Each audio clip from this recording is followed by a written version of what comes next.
waxaa baryahan baraha bulshada ay ku xiriirto si weyn dadka ay u hadalhayaan saacadihii la soo dhaafay xanuun soo wajahay hobalka caanka ah ee Cabdi Jaamac Cabi oo loo garan ogyahay Cabdi Qaboojiye kaasi oo la xanuunsanaya cudurka COVID-19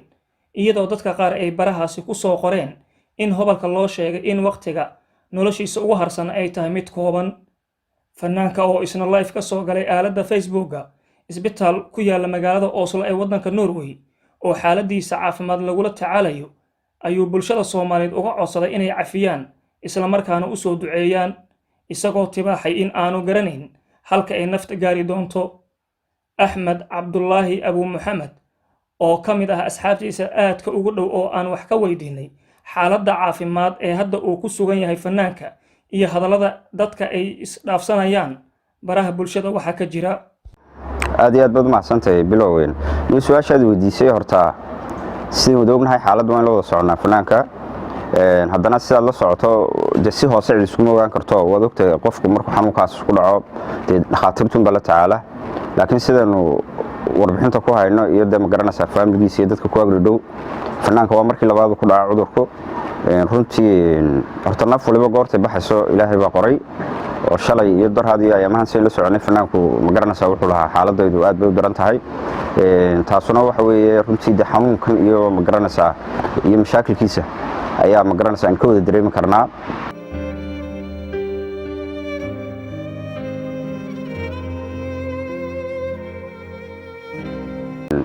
ugu horreyn waxaan halkan uga ducaynaynaa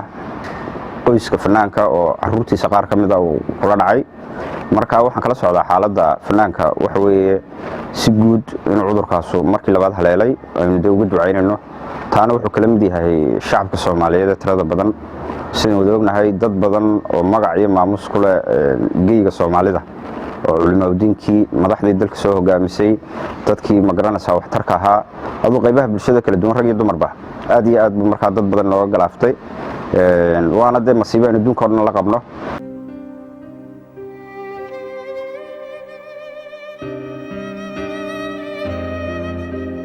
haddaynu Soomaalinahay waxaa jira waxyaabo inoo gaar ah oo ma garanaysaa bulshooyinka kale kaga duwanahay rumaantii saad la socoto wariye biloween marar badan dawladda Norway ka hadashay Soomaalida qura taasuna waxa weeyeen ma aha inagu inaynu dadka ka xunay laakiin inaga dhaqan bay leenahay jacayl iyo isdhexgal marka dhaqankeennii iyo isku gudubkii iyo isdhexgalkii iyo isku imaatikii ayaa runtii iyo wax iswaafaqi waayay xanuunkan hadda jira marka shacabka Soomaaliyeed waxaan ugu baaqayaa meel kasta joogaan inay qaataan awaamiirta iyo talooyinka caafimaad ee laga soo jeedinayo meelaha ku sugan yihiin khaasatan shacabka Soomaaliyeed ee reer Norway.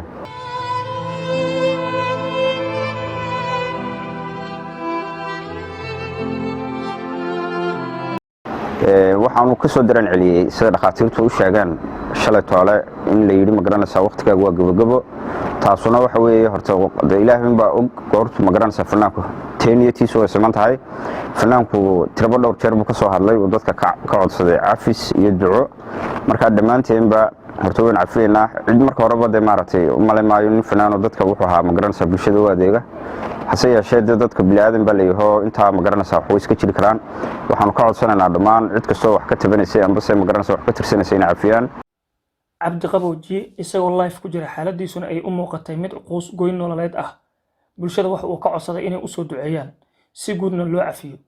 marka ma jiraan kulamo jaaliyada Bergen oo aad ka mid tahay meel isugu timaado oo aad ugu duceysaan. Soomaalidu inay wax istarto oo la isku duceeyo oo la isku yimaado waa mid meesha ku jirta hase yeeshee waqti xaadirkan inta meel isku yimaado ma garanaysaa wax arrinta ka suurtagelaya ma jirto laakiin se qof walba waxaan ka codsanaynaa inay culimada iyo masaajidda iyo meel kasta oo bulshadu joogtaba qof walba salaadiisa markuu tukado u duceeyo walaalkeen iyo in cid kasta oo dhibanba bulshada Soomaaliyeed meel kasta oo ay joogaanba maxaad kula dardaarmi lahayd si looga fogaado waxyeelada halista badan ee uu wato xanuunkan dilaaga ah. bilow aad iyo aad baad mahadsantahay waxaan kula dardaarmayaa inaguna isku dardaarminaa inagoo ka mid ah dadka jaaliyada Soomaaliyeed sidaan wada ognahay inagu aad iyo aad baynu isku dhexgalaa isku soo booqanaa iskugu nimaadnaa arrintaas iyo maaragtay isma waafaqayaan cudurkan COVID-19 tusaale ahaan maalmuhu cusbaa cudurku dad badan baa dhageysanaya aragti khaldan ka aaminsanaa maanta waxa weeyeen waynu aragnaa inuu dadkeena haldoorka ahaa iyo ummadii Soomaaliyeed meel kasta joogaan baa u baabiyay marka khaasatan shacabka reer Norway waxaan ka codsanayaa inay u hoggaansamaan awaamiirta iyo talooyinka ka soo baxaya bahda caafimaadka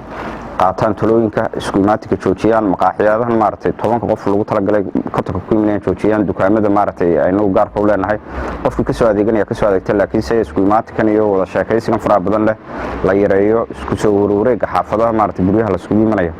dee loo sameeyo magaranaysa jadwal aynu bal waqtigan adag ku jirno aynu ka taxadirno waxa weeye waa nafteena u magaranaysa waxa laga hadlayaa marar badan waad maqasheen Norway oo ka hadlaysa Soomaalida wadamada deriska Suudaan Maarig iyo wadamo kale taas waxa weeye inaga isku soo jiidna marka waxaan kula dardaarmay walaalayaal u hoggaansama talooyinka dhakhaatiirta Soomaalida Norway iyo guud ahaan Soomaali markii joogtaba isjacaylkeena u bedela online ka telefoonka ka wada hadla sheekaysta siyaabo badan oo kala loo kulmi karaa marka ilaahay baan uga baraya dhamaan cid kastoo xanuunsan inuu xanuunka dulqaado qof kastoo dhiban cudurkaas ku dhacayo qofka si kastoo dhibanba marka bilow intaas ku soo gabagabinaya kulli dadku meel kastoo la joogo dhakhaatiirtu aad bay dadaalaysaa haday tahay halkan iyo haday tahay dalkiiba marka waxaan leenahay talooyinka dhakhaatiirta la qaato insha Allah iyo dadka caafimaadka cudurka coronavirus oo si weyn adduunyada dhibaatadiisa looga dareemay ayaa si gaar ahaaneed u saameeyay jaalidaha Soomaalida ee ku sugan dalalka qurbaha Bilal Maxamed Cabdi SDN TV Bergen Norway